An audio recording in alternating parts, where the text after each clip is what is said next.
Microphones. I'm in heaven. Well, I told Rich that I can't introduce myself in 6 minutes, so this is going to be interesting. I'm going to try. As we promised, I'm going to give you some responses from employers to the Mercer National Benchmark Survey. And these were questions that we added to the survey with the passage of PPACA. I love saying PPACA. I also say that because that's the official acronym, and we keep calling it health care reform. Folks, we're not even at health care reform yet. We're at health insurance reform. Health care reform is still going to be coming up. So I prefer PPACA because I think it's a little more realistic. So I'm getting responses that we got in the fall of 2010. Mercer does an annual benchmark survey. It's the oldest and largest in the nation. We started in 1986. This last year we had just under 3,000 employers who responded to this. And the employers that are responding are the size from 10 employees to well over 20,000 jumbo accounts. So there's a good range in here. When we use a benchmark survey, we can slice and dice it for clients with region, size, and industry. So for today, though, what I did is I took the 55 employee plus on a national basis. And I also am not giving you all the responses that we got for healthcare reform. I'm just going to give you a few of the real juicy ones. First one was, immediately upon the pass of PPACA, we heard people say, oh my gosh, I'm just going to pay the penalty and stop offering benefits. That was the immediate response. Well, we could have a good conversation about doing that and why you're doing that. But in terms of the survey itself, 20% of the employers in fall of 2010 who were in that 10 to just under 500 employee range thought they'd do that. So a fifth of the respondents said, yeah, we might just go ahead and terminate our plan. But when you get to the larger groups, 500 plus, it was 6%, and then you get to the 10,000 employer groups, it's really around 3%. And I will tell you, at least here in Spokane, I've heard a little less of that. There's been a little less reaction and a little more thoughtful about why do we offer benefits in the first place. So the other thing was, how much do we think this is going to cost us? How much is this actually going to cost us, this particular reform? And remember, these answers are in 2010. So modeling was just begun. We're trying to figure out really what was going to be the impact of this and so on. And it's really interesting. These responses were all over the place. You had what I call the optimists that said there'd be actually no increase or less than 1% increase for health care reform or PPACA reform. Those clearly are the optimists. Then we had the pessimists. The pessimists said 5% or more, absolutely, and 16% of the respondents said, oh, it's going to be 5% or more, this is going to be catastrophic. We had what I call the realists who said, I don't know, and that was 21% of those. So they probably are the most accurate of all of those. Our sweet spot, we would agree with 31% of the folks who said 1 to 4%, and at least for this first year of 2011, we think that's probably pretty accurate. Oops, sorry. Dependent eligibility, we were laughing at the table. We call this the adult child. That sounds like an oxymoron. I prefer to call it the kid in the basement. I don't know if you have your son and daughter in the basement, but it's a kid in the basement. Okay. So we're extending coverage for these kids in the basement or these adult children. And actually, all the furor that initially came up over that has sort of relaxed. Honestly, almost everybody were fine with that. And in fact, a lot of the states already had mandates for fully insured plans. I mean, in Florida, I think it's like age 31 or 32. They got a real problem with delayed adolescence down there. So that really was not that big of an issue. 63% said they extended coverage for 2011 when they anticipated doing so. But a lot of them still thought there was going to be this extra cost for adding these dependents. Well, part of the law said that you can't charge extra because of a kid's age. So what are we going to do?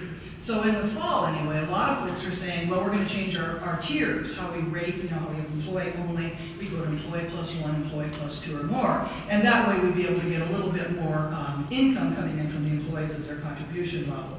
And then the other one said, we're just going to charge more for all. 1 minute? Geez, then.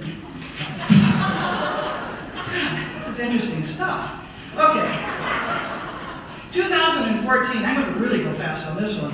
This is that shared responsibility rule, and this is the one that, this is when I see my clients really crossing their eyes on this one, because this is, you have to have a 60% actuarial plan. We're not going to go into all that, but it's very confusing. One of the issues, though, that you already mentioned, Heidi, was working through, providing coverage for a 30-hour-a-week or more employees. Well, interestingly enough, honestly, 2/3 of the respondents said we already do. They already were providing coverage at 30 hours or more. But of that 30% not doing that, I thought this was interesting. 45% said, we'll change the eligibility. We'll just pull them in, it's okay, we don't have a problem with that. But 32% were going to change their strategy so fewer employees would work 30 hours a week. Don't raise your hand if you were one of those. Anyway, that's a little bit surprising. And then 6%, those realists, just said we'll pay the penalty. Okay. Affordability, I won't go into that since I obviously don't have time.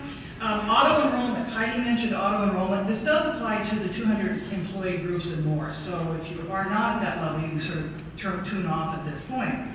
14% of the respondents in the fall already did auto enrollments. And all that means is when somebody becomes eligible, they automatically enroll them. They can always opt out. That hasn't changed. They can still opt out. But it just gets them on the plan. Sometimes the sense is an inertia will keep them on the plan. But 59% said they would enroll them automatically on the lowest cost plan. If they have a dual plan, it makes perfect sense. The Cadillac plan, please let me talk about the Cadillac plan. I hear more about this. It's 2018, so it's way off down the road there.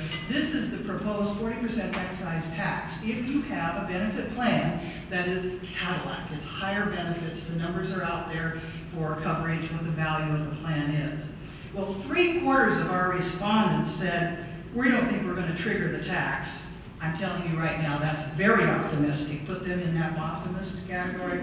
As the numbers are now, they're wrong. And 37% will attempt to reduce below the threshold if they can.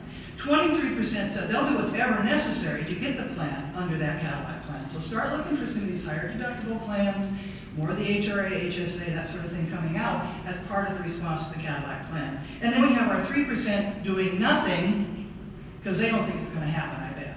2018, I could be dead by then. I suspect that may be their rationale. Skip or X. Retiree drug plans. Okay, big one on this one, and there was a big fuss in the paper and the newspaper. Just one more second.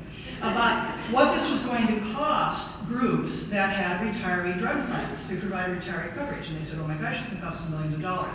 Well, what they were talking about was the change on the RDS subsidy. This is a subsidy paid to employers who have retiree plans and have drug insurance. And so if you provided the drug insurance, you got a partial subsidy of the cost of that benefit back to you. Now here's the sweet spot. You still got to deduct before the plan changed. You got to deduct the cost of the drug cost as a benefit cost.